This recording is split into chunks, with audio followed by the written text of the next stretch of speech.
kiddos. You can just call me Granny. Today, I'm going to be telling you the story of Esther, Chapter 1. The King's Banquet. These events happened in the days of King Xerxes, who reigned over 127 provinces stretching from India to Ethiopia. At that time, Xerxes ruled his empire from his royal throne at the fortress of Susa. In the 3rd year of his reign, he gave a banquet for his nobles and officials. He invited all the military officers of Persia and Media, as well as the princes and nobles of the provinces. The celebration lasted 180 days, a tremendous display of the opulent wealth of his empire and the pomp and splendor of his majesty. When it was all over, the king gave a banquet for all the people, from the greatest to the least, who were in the fortress of Susa. It lasted for 7 days and was held in the courtyard of the palace garden. The courtyard was beautiful, decorated with white cotton curtains and blue hangings, which were fastened with white linen cords and purple ribbons to silver rings embedded in marble pillars. Gold and silver couches stood on a mosaic pavement of porphyry, marble, mother of pearl, and other costly stones.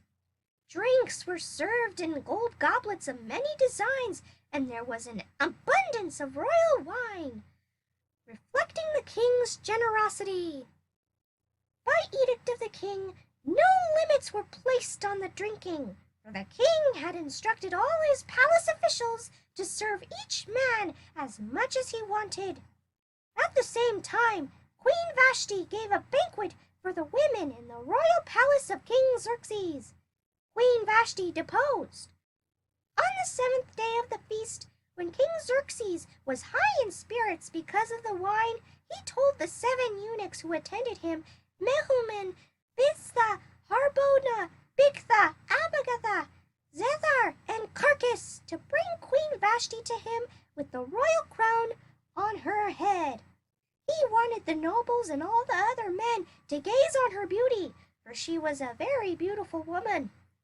But when they conveyed the king's order to Queen Vashti, she refused to come.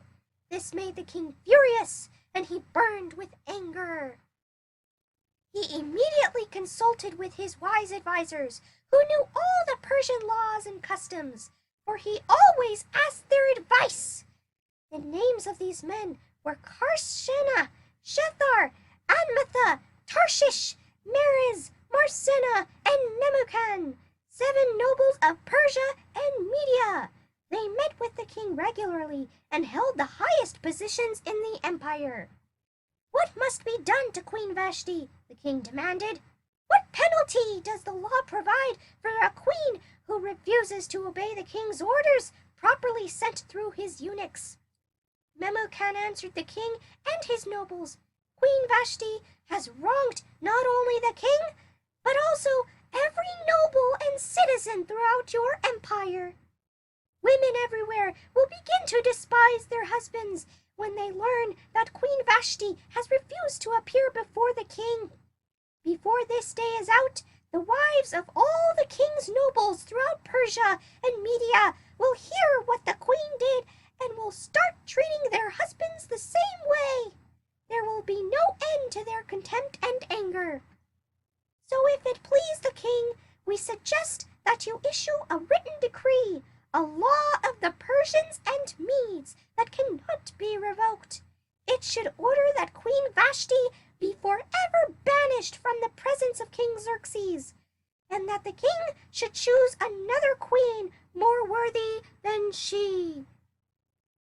When this decree is published throughout the king's vast empire, husbands everywhere, whatever their rank, will receive proper respect from their wives. The king and his nobles thought this made good sense, so he followed Memucan's counsel. He sent letters to all parts of the the empire, to each province in its own script and language, proclaiming that every man should be the ruler of his own home and should say whatever he pleases.